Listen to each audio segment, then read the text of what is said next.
In this quick tutorial video, I'm going to show you how to do a wide make one right, make one left. So we're going to knit up to one stitch before our stitch marker. So there's our Raglan stitch marker right there. I'm trying to get it to focus. Sorry about that. All right, so we have one stitch before our marker.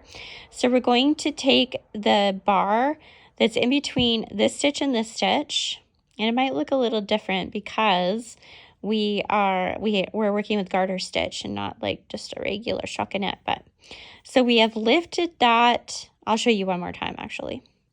So we're going to take that bar in between our two stitches and you're going to put it to the front of the needle. Do you see that?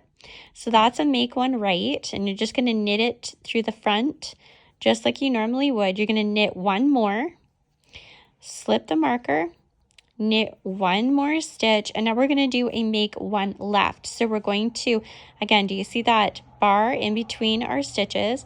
You're going to lift that onto the back of the needle. So we went this way for the make one right, right? So we're going to make one left and we're going to put it to the back of the needle like that, okay? And you're going to knit through the back loop. And that is a make one left. So now we have done a wide make one right, make one left.